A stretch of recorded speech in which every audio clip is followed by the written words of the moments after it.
Take a look at the screen for today's headlines. Take a look at the screen for today's headlines. We broke some news earlier about 5 minutes ago, right before the show started. Ralph Sampson's is closed. We're going to talk about it on today's program. We're going to talk about it on today's show. Like and share the show. Like and share the show. We'll let you know what's going to replace Ralph Sampson's Tap Room. Milk and Honey is the new brand. Milk and Honey is the new brand that will replace Ralph's and Barracks Road Shopping Center. The most expensive rent of any restaurant location in the city of Charlottesville. That one right there, ladies and gentlemen. An island pad in Barracks Road Shopping Center. Remember, Stonefield is in Albemarle County. The most expensive rent in the city of Charlottesville is that restaurant location with its road frontage and with its island pad set up in Barracks Road Shopping Center. I want to talk about Milk and Honey. I want to ask you this question. Naeem Hill, the reputed gang member, the convicted felon, the Dr. Richard Kimball of the city of Charlottesville, the on-the-lam virtuoso, was apprehended, fortunately, thank God, but he was apprehended in Charlottesville. Does that mean the messaging during the lockdown was either intentionally vague to breed community, security, Judah? Safety? What do we call it? Or was it disingenuous, the messaging by police to say he was out of the area? How was he out of the area if he was apprehended in Charlottesville? First, I want to congratulate the police for finding him. As small as Charlottesville is, I don't think the messaging of out of the area meant that he'd left the city. See, I disagree completely. Viewers and listeners, what are your thoughts on this? What are your thoughts on this, viewers and listeners? Naeem Hill, the reputed gangster, the convicted felon, was the messaging used by police when he was on the lam that said he is out of the area. Did you interpret that messaging as if he was no longer in Charlottesville? Or he was just not in the Lewis Mountain area? So you interpreted it, oh, he's not in Lewis Mountain, he's in Belmont. It's okay, we can lift the lockdown? I mean, at some point, they realized we're searching in the wrong place. He's not here anymore, and we can't keep these people locked down all day. And additionally, we can't. We're going to send cop cars driving around the entirety of the city for the foreseeable future until he's caught? Okay, this will be a great topic for the show today. I respectfully, we'll have a respectful conversation where I'm on the complete other side of the fence here of you. I think there's also something to be said for, again, not chasing after people because that often causes issues. Let's say somebody has a gun and cops are chasing him through the city. Chances are, or not chances are, but there is a chance that the suspect, whoever he is, I'm not necessarily talking about Naeem here, would shoot back at the police. Okay, we'll talk about it. You're making great points here. Let's save that for the show. I'm going to ask you the question: is Denver Riggleman? I hope someone pings Denver Riggleman. We've been, exchanging text messages back and forth. Yours truly and Denver Riggleman. Denver, I love you. Got so much respect for you. You know I do. I'm going to ask the question: is Denver Riggleman making a push for politics? Is Denver Riggleman going to make a push for the governor's mansion? We broke the news of Silverback Distillery hitting the market. 24 hours before it did. It's now an active listing with the fantastic Matt Green and Jenny Stoner of Tallheimer on the call of duty here to move what is just a primo piece of property. Is Denver Riggleman is part of this movement associated with a Riggleman push for the governor's mansion or some kind of office in the Commonwealth. I want to talk about that today on the show. I want to talk on today's program, ladies and gentlemen. The city of Charlottesville says, hey, there's no tax increases. Residents have said otherwise. I want to tip my cap to a viewer and listener that watches this program that I have tremendous respect for. Her name is Marlene Jones. Marlene Jones. She wanted us to correct the language we were using when it came to tax rate increases in the city. She said the assessments increased over 8%, nearly 9%. For residential. And commercial went up like 6 and change. Yeah. So we'll talk about that on today's program. A lot we're going to cover on the program. Judah, which headline most intrigues you and why? Like and share the show, viewers and listeners. Bill McChesney, hello. I think we've got a great discussion going on this whole thing with Naeem Hill. And then we'll talk Albemarle County, guys. Residents want more housing, and they want more housing like yesterday. I'm going to do a call to action, a calling all cars. If you live in Albemarle County and you like the green area of Albemarle County, if you like a strengthened and preserved environment, if you like the rural area of Albemarle County, you better get your ears open to what I'm about to say, because there's activists in this community that are trying to turn Albemarle County into Northern Virginia, and we're going to have that conversation. Ladies and gentlemen, giddy up and get ready. Judah Wickower, yours truly, Jerry Miller on the I Love CVille show. Judah, let's rock and roll when you're ready. Quiet on the set. Quiet on the set.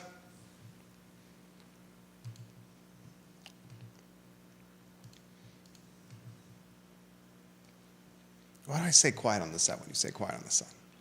Quiet on the set.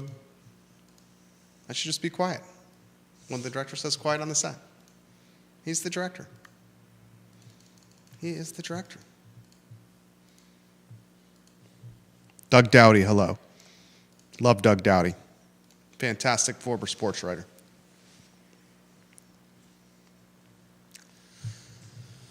Welcome to the I Love CVille show, guys. My name is Jerry Miller. Good Thursday afternoon to you. We're live in downtown Charlottesville in our building, the Macklin building.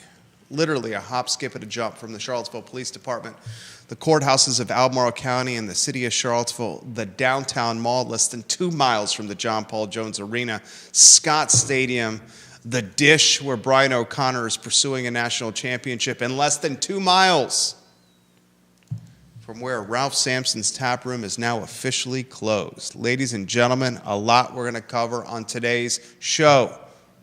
This is the water cooler of conversation for Charlottesville, for Albemarle County, for Central Virginia, and it's the flagship show of the I Love CVille network. It is the I Love CVille show, a program that is loaded with content on a glorious day to be above the mud. Naeem Hill, the reputed gang member, the convicted felon, the Dr. Richard Kimball of Charlottesville. Is it an insult to call him the Dr. Richard Kimball of Charlottesville?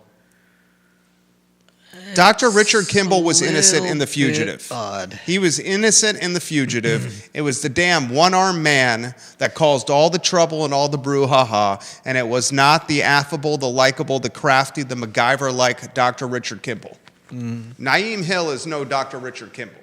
This guy's got a rap sheet longer than a CVS receipt. He does not. Jeez Louise, two-shot Judah Wickower. Giddy up and get ready. Today's show's going to be good. You don't think Naeem Hill has a rap sheet longer than a CVS receipt? Do you see the charges he just picked up? Yeah, but come on. Okay. You don't think Naeem Hill has a rap sheet longer than a CVS receipt?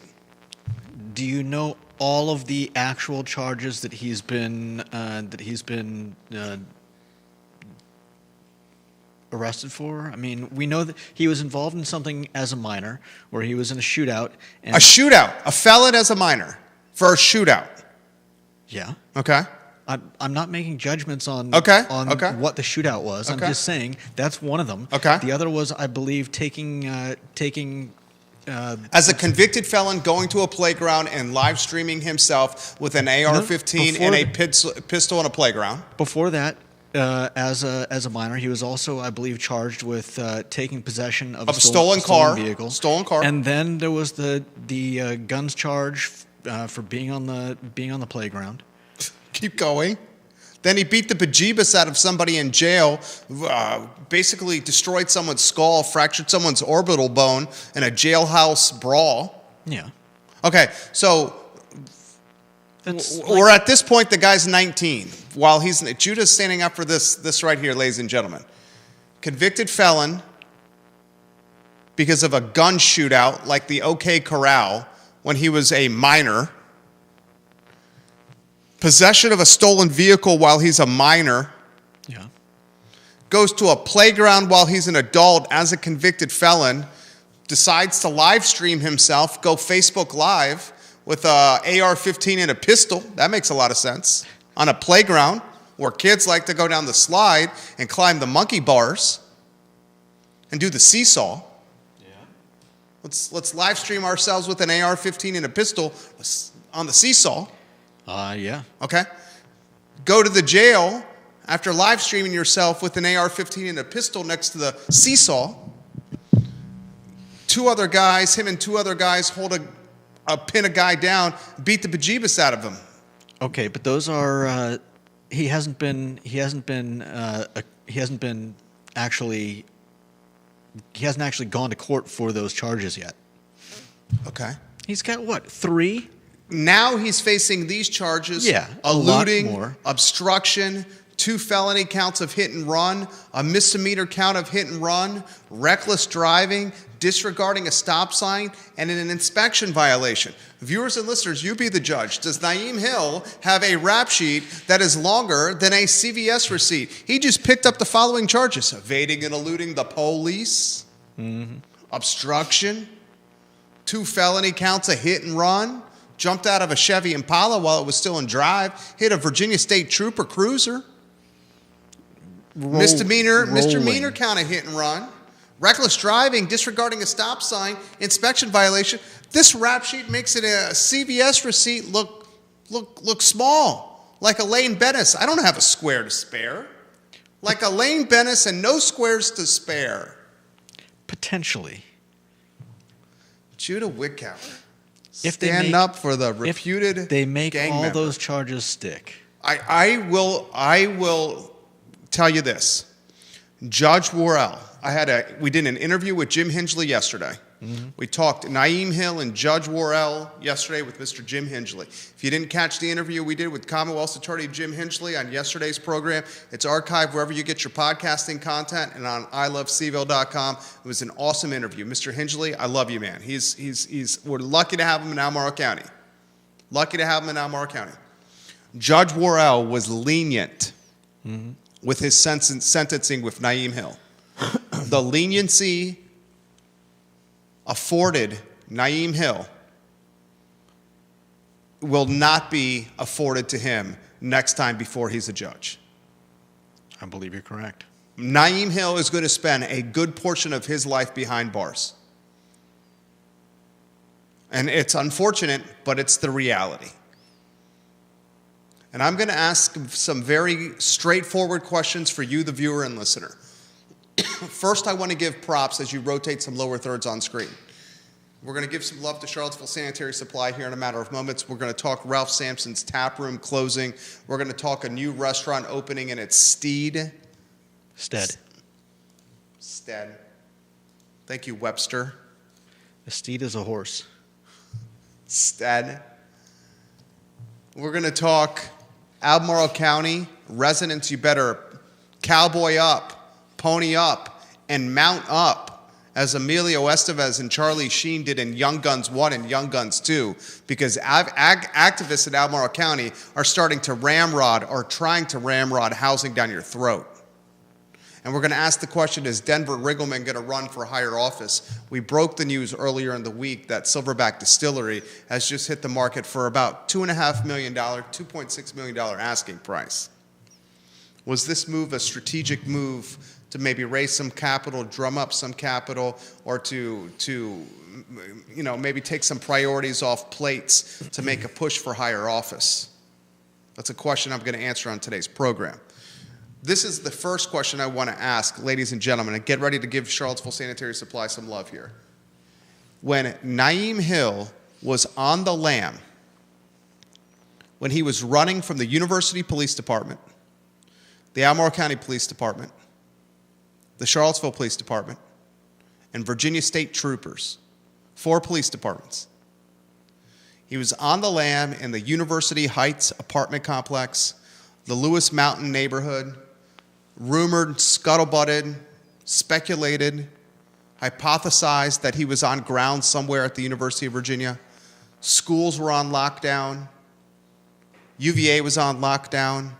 Businesses were shuttered. Once the shelter in place and the lockdown was lifted, the messaging from the police was, we do not believe he is in the area anymore. He was arrested yesterday in Charlottesville. When police said he was not in the area anymore, and this was the University Police Department, Tim Longo's outfit that published the messaging, he is not in the area anymore.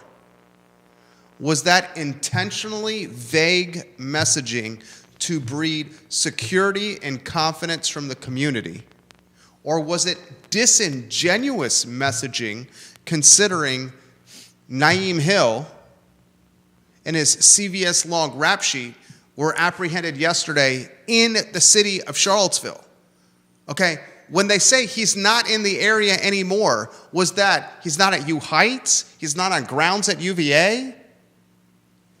But Yeah. he's enjoying a bagel at Bodo's on Preston Avenue. He's not on Ivy Road. He's not by the tennis courts at Snyder Tennis Courts. But he could be having some bacon wrapped dates at Mas Tapas. He could be having a nice old fashioned at the Alley Light. The options are truly endless. He could be having what? Some nice pretzels at the Mellow Mushroom. I mean, he is out of the area. He is not right now at the UVA School of Data Science. He is not on Alderman Road. But he very well could be having some enchiladas at the Guadalajara on Jefferson Park Avenue. I mean, you got to build up your energy if you think you might be running again. If you're on the lam, you better get a last meal in. This is like the last dinner here. Are the apostles around, Judah? I don't know if we're talking about the same last dinner. Last dinner, last supper. Was the messaging intentionally vague to breed community security, or is the messaging disingenuous, and should we question the optics of the messaging? I think I it's... want to have that conversation. Okay. 60 years in business, 60 plus years in business, Charlottesville Sanitary Supply, Judah, as we give them some love on East High Street, Charlottesville Sanitary Supply, John Vermillion, Andrew Vermillion. Online at charlottesvillesanitarysupply.com. Locally owned and operated, a business that you want to support, especially as the weather is getting warmer. Pool supplies, above ground pool, water health and quality, all your cleaning needs. The Vermillions are 3 generations strong, and this business is doing it the right way. charlottesvillesanitarysupply.com. You say it is not disingenuous messaging. First, we want to give the police the benefit of the doubt. I take that back. First, I want to say to the police, congratulations on apprehending Naeem Hill. The Virginia State Police and the Albemarle County Police Department.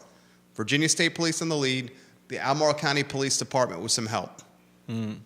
ACPD riding shotgun, Virginia State Police driving the effort. Naeem Hill is in custody. Yeah. Naeem Hill, I do not empathize with you, sir. I would anticipate you're going to spend a good portion of your life behind bars. And the leniency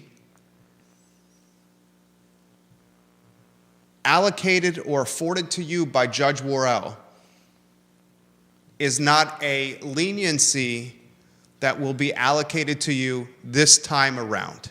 Likely won't be shown again. I can say that with confidence and conviction.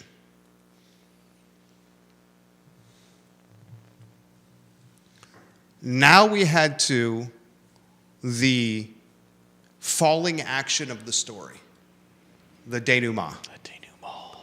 The climax of the story, Naeem Hill apprehended, popped, caught, snagged, snared, netted, cuffed. Now the denouement. We unpack what we saw. I have a genuine question of why the messaging no longer in the area was used when he was in fact in the area. And that is a fair question. I then have this follow-up question. The lockdown and shelter in place, is that only lockdown and shelter in place strategy utilized with UVA students and UVA grounds? If Naeem Hill had gone on the lam and done his best bad Santa version of Dr. Richard Kimball in the Belmont neighborhood or North Downtown or Pantops or Johnson Village or Fry Springs or Locust Avenue or Greenbrier, 10th and Page, Prospect, Star Hill or Preston, would there have been a lockdown or a shelter in place? Is the sole reason we had a lockdown or shelter in place because it was UVA and because we were fresh from Christopher Darnell Jones Jr., the former Virginia football player who triple homicided 3 other football players? Everyone should be asking these questions.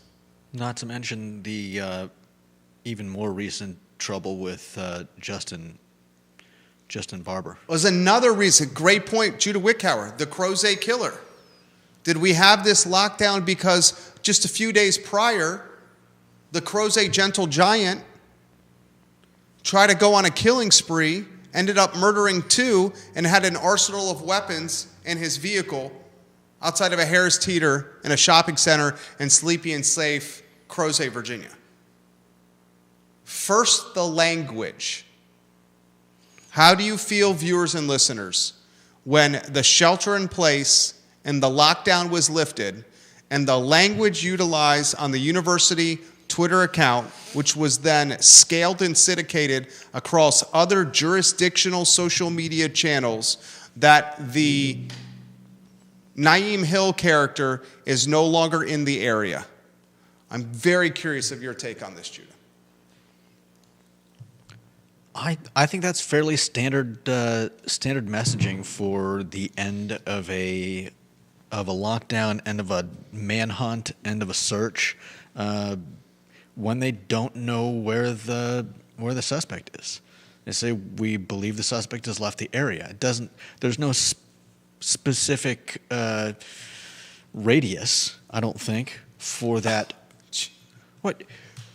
Okay.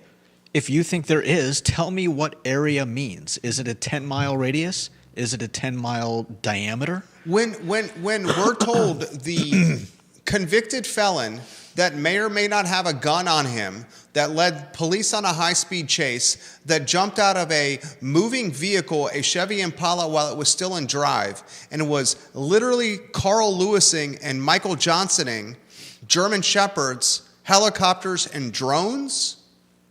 When we're told by police that he is no longer in the area, I take that to believe, I know my wife did, that he's not in Charlottesville.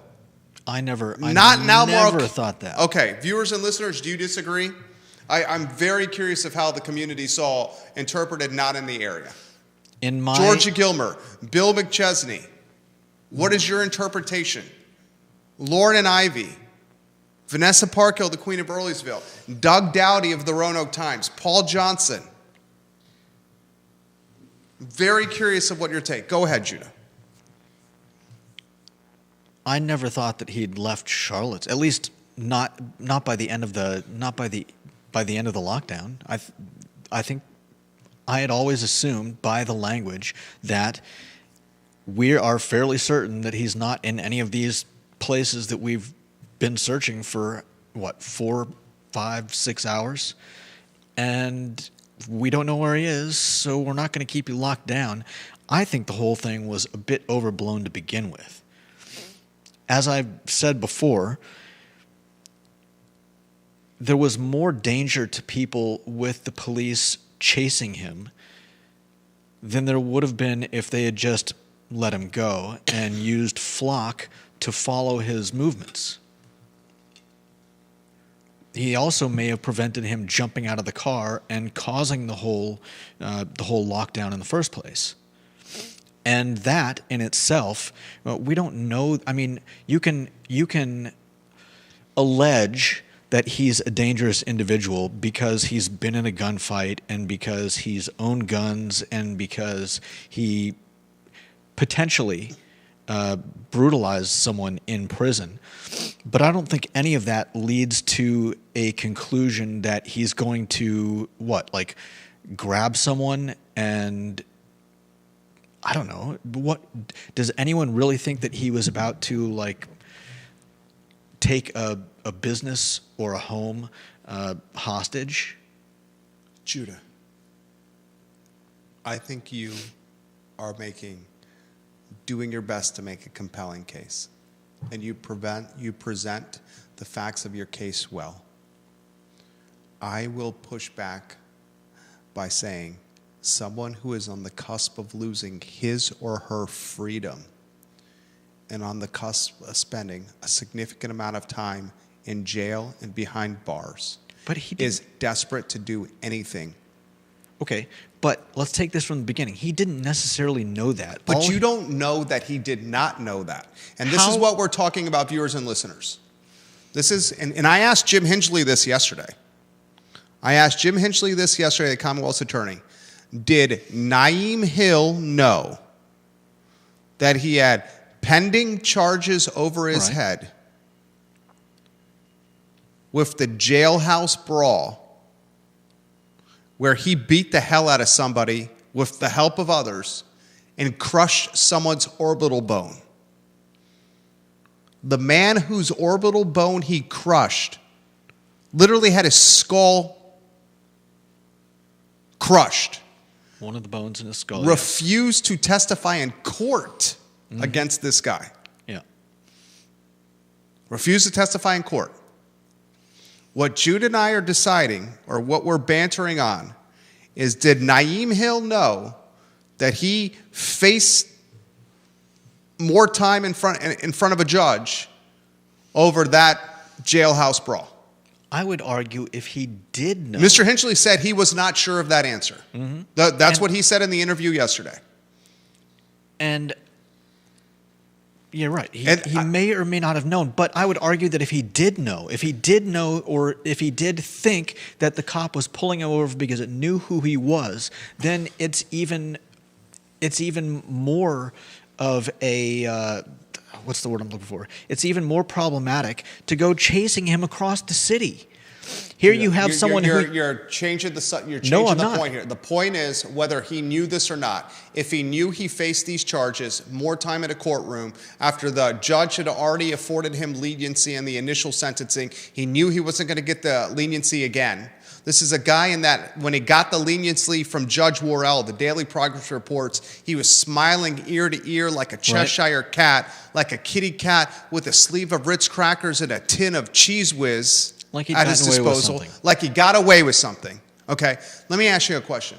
If you're in society, if you're on Market Street, if you're on Preston Avenue, and you and a couple of your buddies find another man that you don't like, and you and two of your buddies, one of your buddies grabs one of his arms, the other buddy grabs the other of his arm, and they pin him back, and then you and your buddies beat the hell out of this man and crush his skull, and you do it while police officers are watching you, do you know, yes or no, that you're going to get in trouble for this, especially when you've already been a convicted felon? Yeah. Okay. So with that basic common sense, why would we not think that Naeem Hill was very aware that he was going to go to jail for a very long time for beating the bejeebus out of somebody in jail when police officers and cameras were watching him? That's still an assumption. That is not an assumption. He got out of prison. If nobody told him that there were charges against him, that is the system effed up with not knowing what was going on, with communication, with notification. Naeem Hill knew that he beat somebody almost to death in jail when there are cameras and police officers watching. He had to know his time with freedom was limited, and that's why he led the police on a high-speed chase. He jumped out of a moving car. Okay, but that only serves to highlight my point. If you think he's desperate, that's even more of a reason not to chase him. Okay. Call the police, get on the flock cameras, follow his car, rather than causing him to potentially risk who knows how many lives driving across the city, trying to evade the police, and then jumping out of his car. What have you accomplished?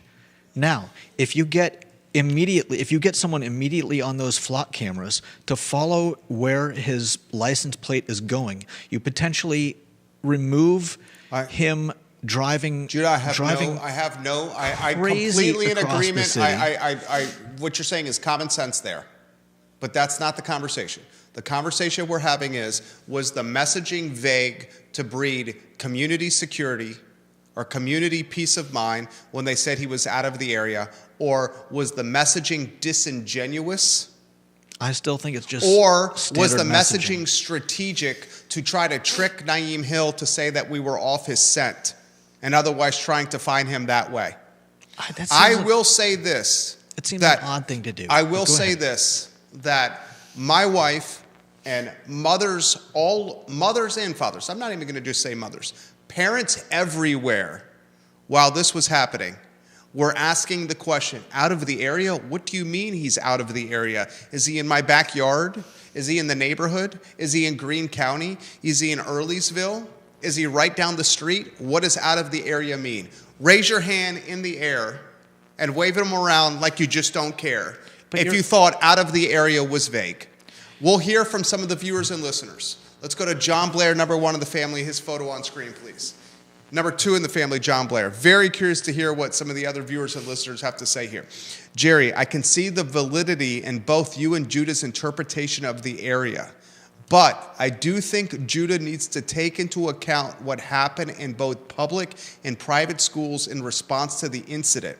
If schools all over the area are in semi-lockdown, then I think out of the area would mean to parents that he was out of the city of Charlottesville. 1,000% agree. My kid's school, his day as a first grader changed in that he was not allowed outside. Right. St. Anne's Belfield really was impacted by this, because St. Anne's Belfield, in particular its upper school campus, is right next to where this guy was starting his Dr. Richard Kimball escapade. Excursion. What are your thoughts, viewers and listeners? Georgia Gilbert, her photo on screen. No longer in the area could have meant that they had reliable info he had gotten a ride and was gone from the area of the lockdown. That's what she says. Mm-hmm. She also says they could not put the entire city on lockdown, shelter in place. Agreed. That leads me to my next question. Do the lockdowns only happen around the University of Virginia? with policing strategy. I have it's a genuine question. This is a Colonel Reeves question, a Chief Longo question, a Chief Kotchis question. Virginia State Police, is the lockdown strategy only going to happen around the University of Virginia? And by extension, someplace like public schools, I meant private schools and public schools. I meant the neighborhoods that got locked down. Yeah, I would say that's because they were close to because they were adjacent, UVA? Adjacent to where he got out. I mean, heaven forbid we should find out. We should have to test that theory in. Amen, brother. That's why I don't think we'll ever get that answer. But I don't necessarily think that's the case. I think if there were. See, Kevin Yancey agrees with us. His photo on screen. Kevin Yancey says yes. He says it's the concentration of people warranted the lockdown. UVA is liable for students on grounds. It was err on the side of caution. All the other areas are residential areas. If he had wanted a confrontation, it would have been with the single officer. Philip Dow in Scottsville, based on the pending charges, he was in a desperate situation and could have done anything that would risk someone's life. I agree, Philip Dow. I think the police did the right thing locking down. This man was a desperate man. This is much more desperate than Dr. Richard Kimball shaving his beard and dyeing his hair and wearing some flannel clothes. Richard Kimball was innocent. Naeem Hill beat the bejeebus out of somebody in jail in front of cameras, in front of police officers. Wait, Naeem Hill streams himself on social media with an AR-15 on a playground as a convicted felon. Do you know that he did that in front of cameras and police? You don't think there's cameras in police in jail, Judah? Jerry, if there were, do you think they would have to rely on the person who was beaten up for his testimony? Does the testimony of somebody who has his orbital bone destroyed, does it not strengthen a case? It certainly does, but if you've got... If they were going to continue pursuing the legal action associated with destroying someone's orbital bone, and the guy whose face is half flat is not willing to testify, but they're still going to allocate court and justice resources to it, they probably have some kind of evidence, do they not? Yeah, but you're talking about evidence that is so... If you've got cops that viewed it and video footage, I mean, that's... Why would you even need the same reason you want a motive, the same reason you want the smoking gun, and the same reason you want the bad guy to say he did the bad thing. Okay. It's how it works. I still think you're running on a lot of assumptions. I don't think I'm running on a lot of assumptions. Respectfully, I disagree with you, sir. I do not think I'm running on a lot of assumptions here. Okay. 3 people held another man down and beat them almost to his death. I'm not jail. I'm not disagreeing with you, but in the jail down Avon.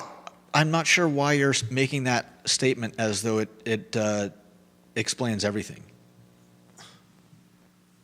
I'm making that statement because the guy who led the police on a wild goose chase knew that his freedom was at risk, and that's why he led the police on a wild goose chase. If it was only about a dead inspection sticker, he would have pulled the car over and said, "This is my girlfriend's car. It's her dead inspection sticker. We'll pay the fine and get the inspection changed at Settle Tire on Preston, and then I'm going to go drink a stein of Minuteman 3-Notch while I'm waiting for Big George to change my inspection." Okay, but what point are you trying to make? My point is he knew his freedom was at risk, and that's why he jumped out of a moving car. After being chased across the city. You're making my point for me. What is your point? My point is that he was dangerous? Oh my God! Do you not think this man was dangerous? No, hold on. This is crazy here. I need to ask you a very straightforward question. The cops spent. Can I ask you a straightforward question? Yes. Sincerely, straightforward question.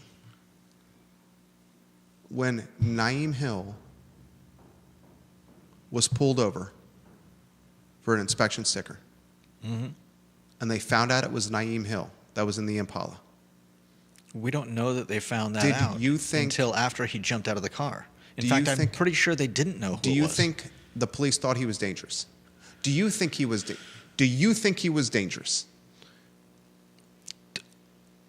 I think he was dangerous because he was running from the police. If they had stopped following him, they could have followed him with the flock cameras, and likely he wouldn't have been driving dangerously through the city, trying to evade Do you think the police. Naeem Hill is dangerous? No, I don't think he's dangerous.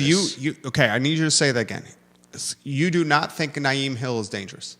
They let him out of prison. Of course, he had not been charged, or he had been charged but not sentenced. Do you think Naeem Hill is dangerous? No, I don't. Okay. How many days has he been on the lam? And was anyone expecting him to, take a family hostage? No, I don't think he's dangerous. Kevin Yancey, yes, at the time he was a wanted person. Yes, he was a wanted person at the time. You Yeah. do not think Naeem Hill is dangerous. Then there we go. I think the danger was in making him desperate. That was far more dangerous, whether it was vehicular homicide or, trying to, use someone as a shield. Barring those things, he did exactly what I would have expected him to do. He went home or he went to a friend's house, and the cops eventually caught up with him. I respectfully disagree with you. That's fair. I respectfully disagree with you. If there's a guy who's a wanted criminal, a wanted Yeah. convicted felon with a history of gun crime, I want the police to do whatever they can to apprehend that person in the moment.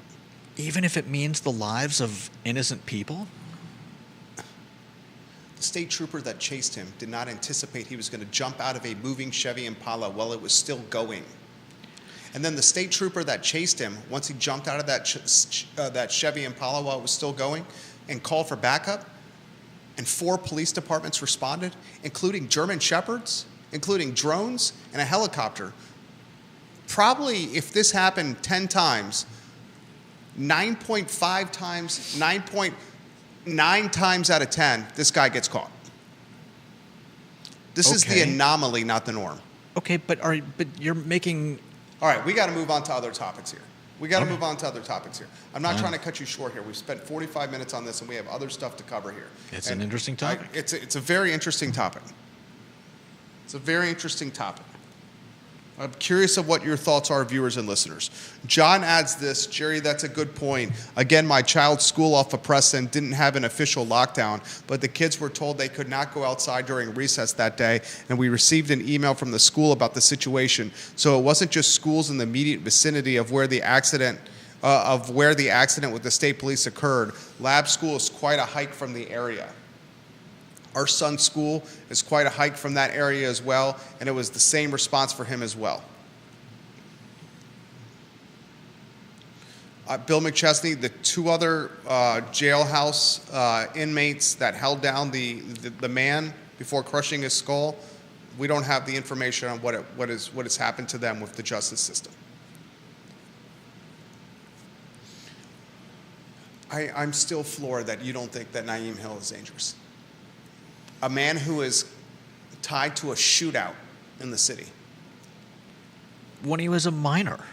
He's 19. When he was a That- minor was just a couple years ago. Okay, but that shootout, as with many of the shootouts that we've heard about recently, were they ever about people like you and me? In most of those cases, it was gang members shooting at each other, if I'm not mistaken. So I don't expect him. Judah, There bullets is- go stray. Yes, they do. We have Bullets one. don't always hit who they're intended to hit. That's true. We have one incident though of him doing this, and we Is have it one enough? no reason to think that he's going to go blasting a school. Judah, or- you would offer this man the leniency of I'm not offering him leniency. Mother Teresa. No, seriously? I'm not saying that he shouldn't be charged for any of the things that he's currently being charged for. Never said that. Unbelievable. Next headline. What's the next headline? City says no tax increase. Residents say otherwise. Marlene Jones sent us this message, and I have a lot of respect for Marlene Jones.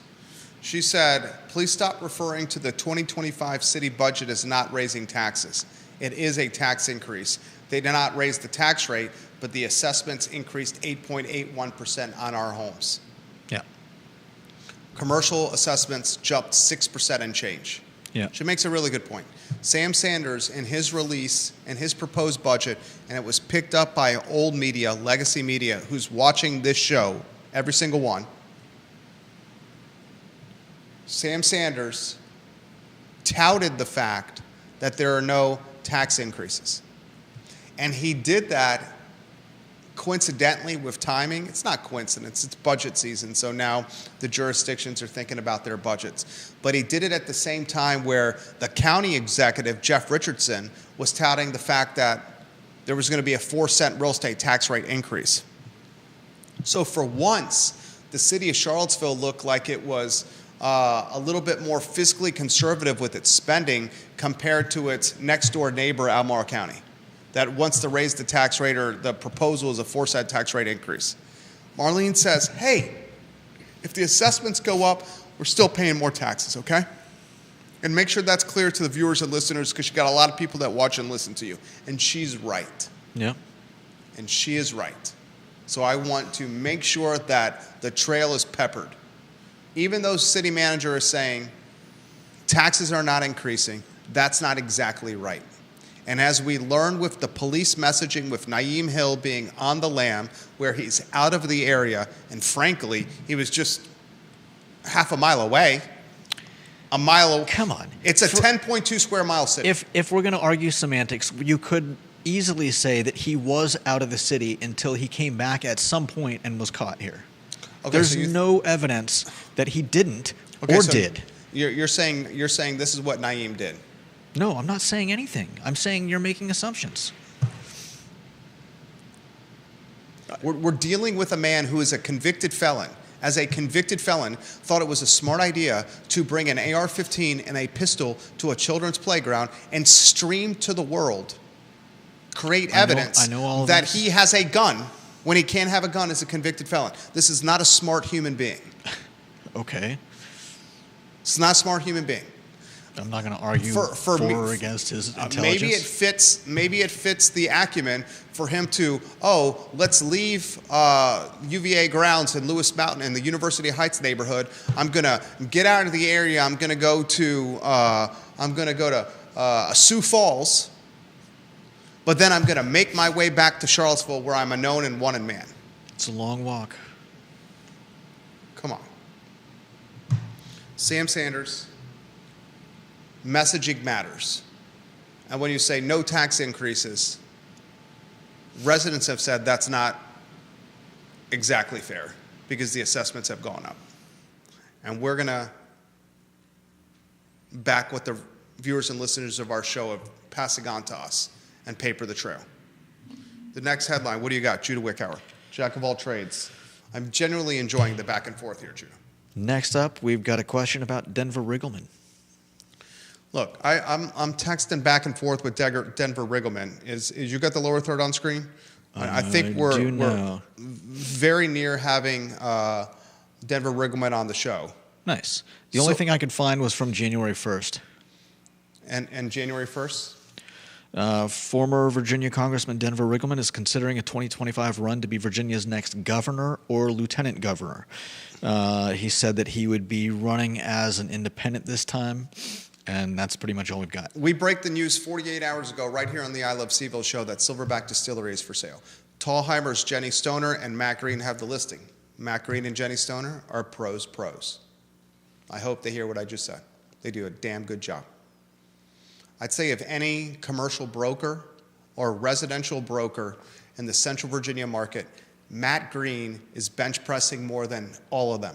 Dude is a tank. I mean, he is a unit. Matt Green is a physical unit. Legitimate unit.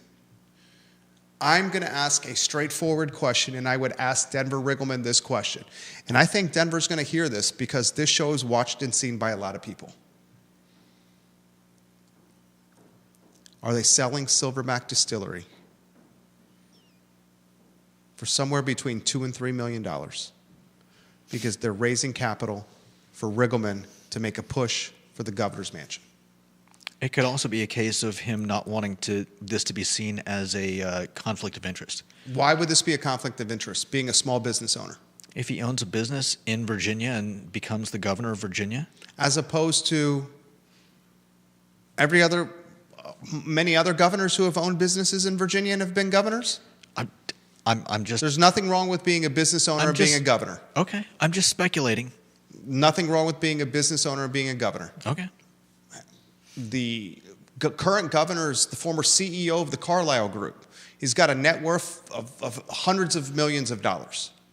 Would we want the governor of Virginia to be a 1% of 1%, someone that's got hundreds and hundreds of millions of dollars of net worth? Or would we want the CEO of the Commonwealth of Virginia to be somebody who is a small business owner? For me, I put my hand in the air for the governor of Virginia to be much closer to the populace and socioeconomic status than the opposite end of the spectrum. And that's not shade on Youngkin. I'm not throwing shade on Youngkin. Youngkin won that mansion because Terry McAuliffe is a bonehead. Not once, but twice, 3 times, he told Virginians that parents should not have an active and influential role with their children's public school education. And Terry McAuliffe, you said it once, then you said it a second time, then you said it a third time. That's Three Stooges, dude. Some of the stupidest optics from a politics standpoint I've ever seen was when Terry McAuliffe said, moms and dads, you might be voting for me, but you shouldn't have a role in what your kids are doing in public schools. You shouldn't have a say. You shouldn't have any influence. That's an effing insult to parents. And McAuliffe did that 3 times. That's why Youngkin won. McAuliffe doesn't do that 3 times, Youngkin doesn't win. McAuliffe, Youngkin, or Riggleman? Riggleman's way more electable than those 3. Way more electable. Ask the question. We're in March. Why is Riggleman selling Silverback for somewhere between $2 and $3 million? Also an opportunity to sell, also trying to sell the equipment he's got over there. He's trying to raise capital. Is he raising a capital? Is he raising capital for the push? One last push for the governor's mansion. A lot of people don't know this, but didn't Denver Riggleman already at one time run for governor? Or was it lieutenant governor in the past? As a Republican, he ran for his party's nomination in the 2017 governor's election, but withdrew from the race. He was elected to the House of Representatives in 2018. He's a congressman. He lost a ridiculous race to Bob Good in a drive-through party convention that was rigged. I mean, that was utterly ridiculous how he lost to Bob Good. No doubt. That was COVID collateral damage, how he lost to Bob Good. Folks didn't like that Riggleman was the officiant of a same-sex marriage and the Republican Party in Backwoods, Virginia.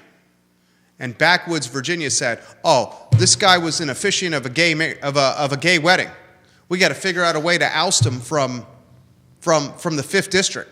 And how we're going to oust him from the 5th District? Well, we can't beat him. Let's rig the game. And how do they rig the game? A drive-through convention during COVID. Yeah. Minimize who could get involved with determining who was going to be the Republican nominee. And in the 5th District, it's the Republicans. It's much like Charlottesville with the Democratic primary. The Republican primary determines it in the 5th. Yeah. Because the district is super red. Right. I'll ask Denver Riggleman when he comes on the show. You heard it here on the I Love CVille show 48 hours ago. We break the news about Silverback Distillery on the market for sale. I think it's a effing steal if it's somewhere in the mid-twos to buy 9 acres with all this equipment, all this water supply, enough power to keep a data center alive? Someone buy, Jenny and Matt, me talking about this listing, Jenny Stoner and Matt Green, steak, Aberdeen Barn, steak dinners on you, martinis, old fashions, and I'll take Johnny Pritzloff's Rivian as well. That's probably a little asking too much right there. That's probably eating into some of the commission. I mean, you're probably talking, say, 2.5 million, 2.5, let's just say, 3%, 75,000 right there. You had to divide that by 2. All right, you guys are walking with like 25, 30K right there. Somewhere between 20, 30K right there. Maybe a little over 30K. I'll take the prime rib and the old fashions. And some of that cheese dip with the pretzels at the barn. I love that cheese dip with the pretzels for what I'm doing here, building buzz for this listing. This is a steal of a listing. A steal of a listing, folks. You couldn't build this out today for this number. Mm-hmm. You couldn't build it out today for the number. This is a governor's race. This is a governor's run waiting to happen. Heard it here. Next headline, what do you got? Let's see. Ralph Sampson closing the tap room. That's breaking news from the I Love CVille show on the I Love CVille network right before the show started. Gina, you and I are breaking news left and right. You're doing a hell of a job. Breaking news left and right here. Ralph Sampson's no more. It's a shame. Who said this was going to happen? Who said this was going to happen? I don't know. Did you? There's the tape to back it up. I said when this business opened and they were going to sell cheesesteaks for $24 a cheesesteak. I went there one night after playing squash with some buddies over the Borsad. We decide to go on a Thursday night to eat some cheesesteak, watch some basketball and have some beers, get some food. I got a cheesesteak, I had a cold beer and some fries, and my bill was $40. A cheesesteak, a cold beer and some fries, and my bill after tip was $40. It was almost insulting. But then I started thinking about the economics of running this business. The place is massive. There was labor everywhere, staff everywhere. It is the most expensive rent of any restaurant in the city of Charlottesville. It's an island pad and Barracks Road shopping center. Are there other more expensive rent options in the area? Yes. Look at Stonefield. Look at Stonefield. But Stonefield's in Albemarle County. City of Charlottesville, most expensive rent, that spot right there. It was never going to work. The economics were never going to work. And then they had weird hours. They weren't open all the time. They were closing after UVA sporting events had just ended and not welcoming the thousands, if not tens of thousands of people that were in the area to celebrate a Virginia win or to drown their sorrows after a Virginia loss inside their restaurant. That is odd. It was so odd. And put the next lower third on screen as we're breaking more news for you. Ralph Sampson's Tap Room is being rebranded by its ownership group, and I'll let you know about the ownership group in a matter of moments, as Milk and Honey. And Milk and Honey is a brand the ownership group is trying to turn into a multiple unit brand. Milk and Honey is going to sell chicken and waffles, shrimp and grits, and mimosa towers. Jesus Christ, how many chicken and waffles and shrimp and grits do you have to sell to cover the overhead at this location? I mean, you're going to have to sell these chicken and waffles at damn near close to $30 a unit. And how many other places in Charlottesville and Albemarle already sell chicken and waffles? Chicken and waffles, shrimp and grits, and mimosas. Yeah. Now, no one sells mimosa towers, so these towers better be sells towers, these towers better be towers that are taller than Jeff Levine's Violent Crown apartment tower, 18 stories that he's planning next to the Code building. What is a mimosa tower? A mimosa tower is a tower of mimosas. That's it? Yes. They're going to stack a bunch of glasses together and... It's a tower of mimosas. What is a mimosa tower? It seems wasteful. It is a tower of mimosas. You've seen That's it? Yes. I thought it would be like, I don't know, like one of those one of those cheese fountains or something. It would be like something that dispenses mimosas, not a bunch of stacked glasses. Tower of Mimosas. Well, that's boring. If it was a fountain, it would be a mimosa fountain. Okay. It's a Tower of Mimosas. These chicken and waffles better be gold-plated chicken breasts. And the waffles better have lottery tickets underneath them, because you're going to be selling them for $30 a pop to cover the overhead here. Now let me tell you about the man behind it. This is a very smart man, very wealthy man, very intelligent man, very successful man, extremely successful man. It's the Thompson Hospitality Group. The founder is Warren Thompson. Warren Thompson. He's a Darden School of Business graduate, 1983. This guy knows what he's doing with restaurants. 14 restaurant brands in 65 locations. He owns the Ridley and he owns Matchbox. The Ridley's in that hotel on West Main Street. Yeah. Matchbox is in Stonefield. So this guy is not opposed to doing high rent districts. I'm going to tell you right now, I can't see how the Ridley is making any money in that hotel on West Main Street. I just don't see how the Ridley is making any money. Maybe Matchbox is making some money.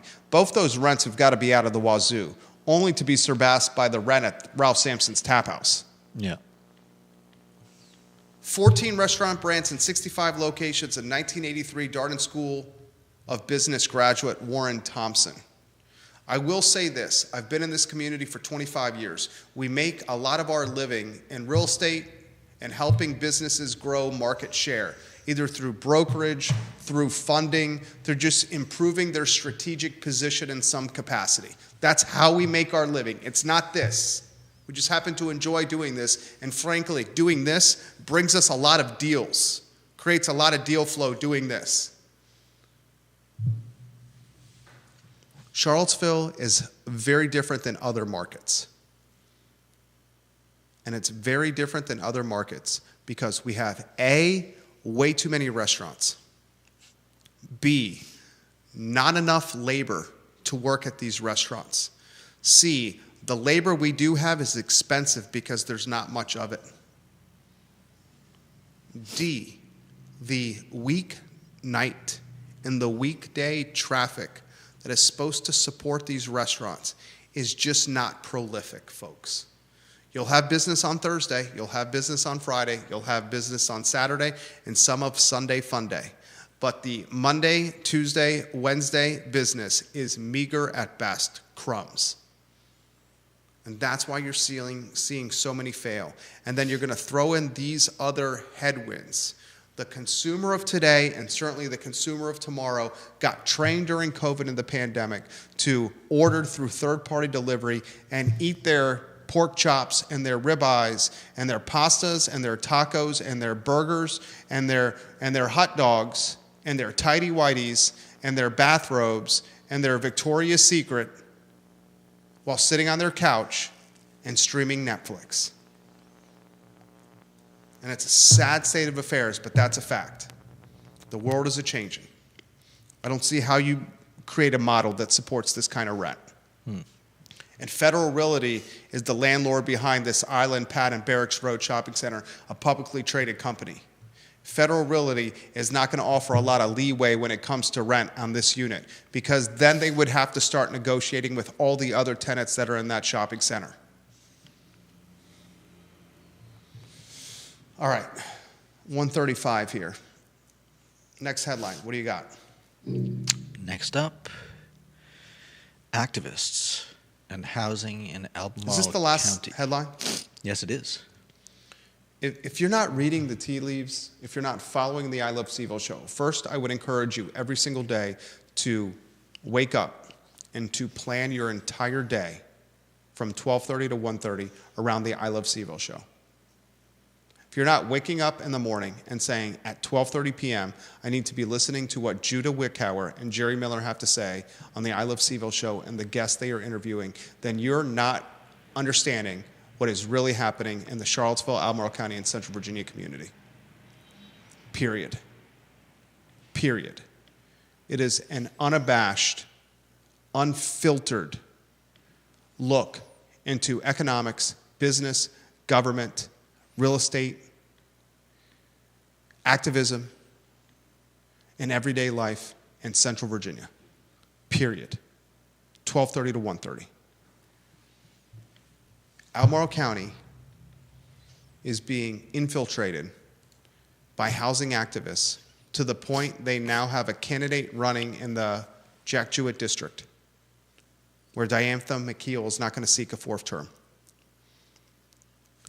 Albemarle County viewers and listeners, Albemarle County taxpayers, Albemarle County residents, do you want Albemarle County to turn into Fredericksburg or Northern Virginia? Do you want more traffic, more strain on infrastructure, more congestion at schools, and more children learning in trailers? Because that's what is going to happen if we continue to have housing ramrodded down our throats. You have a developmental area that's at 5%. And as Diantha McKeel said in the Jack Jewett district on this set, until that 5% is at capacity, why would we expand the 5% even more? And one of the things that makes Albemarle County the beautiful county that we love to live within is the green space, the priority on environment, on hiking, on outside activity that's not tied to vehicle congestion and pollution and traffic and quality of life annoyance. This is an important election, viewers and listeners. An important election. And the same people that are pushing housing in Albemarle County are the same people that were behind this idiotic new zoning ordinance that has manifested and birthed nothing. That is still in court facing lawsuit after lawsuit that has birthed nothing except an increase of money from taxpayers. More money from taxpayers to cover legal fees. A new zoning ordinance that they touted when the zoning was birthed 13, 14 months ago, a year and change ago. We got the best new zoning code ever, new zoning ordinance ever. Everyone who works in the industry, yours truly, John Blair, Deep Throat, we all said this thing is a piece of dog do. You can't build housing when 10% of units for a project of 10 units or more has to be tied to affordability and AMI for 99 years. The projects that they're building, they don't even anticipate the shelf life of what they're building to last 99 years. We learned that from the guy from Subtext when he was talking about the Verve. He says, we have a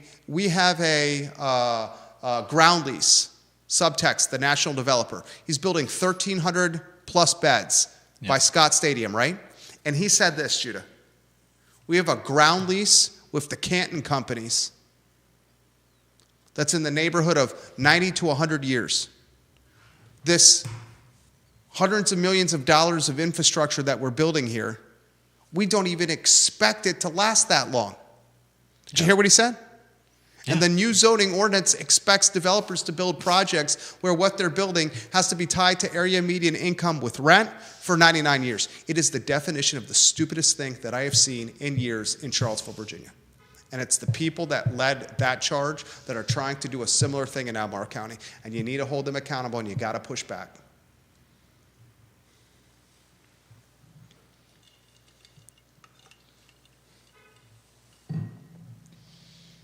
Neil Williamson, president of the Free Enterprise Forum, he and I do not see eye to eye on this still. I have tremendous respect and love for him, a man that I would certainly belly up to any bar with and have a cold beer or a bourbon with. He asked the question, do you believe restricting housing will control growth? What about housing affordability? Is 95% rural the magic number?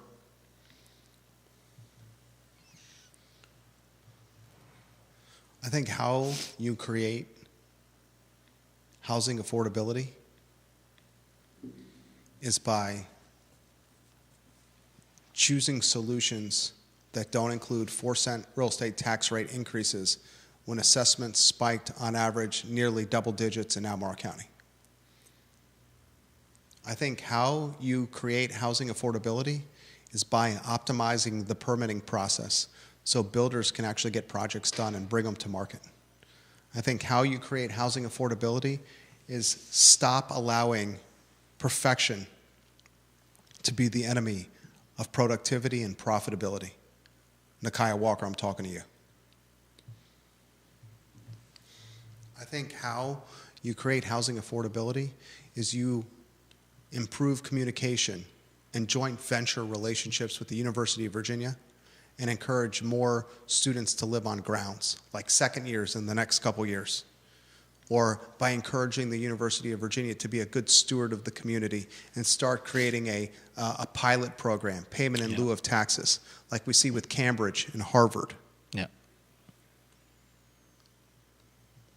I think how you create housing affordability is you be an effing politician and you use the power of the populace, a platform like ours, to bully the University of Virginia if they're not going to move into a payment in lieu of taxes program. And then you take that money and then you do some housing affordability. Altering zoning and ordinances and trying to get involved with the free market is just going to piss people off and screw things up. And that is a fact. And how do you like them apples? Judah Wickower and Jerry Miller.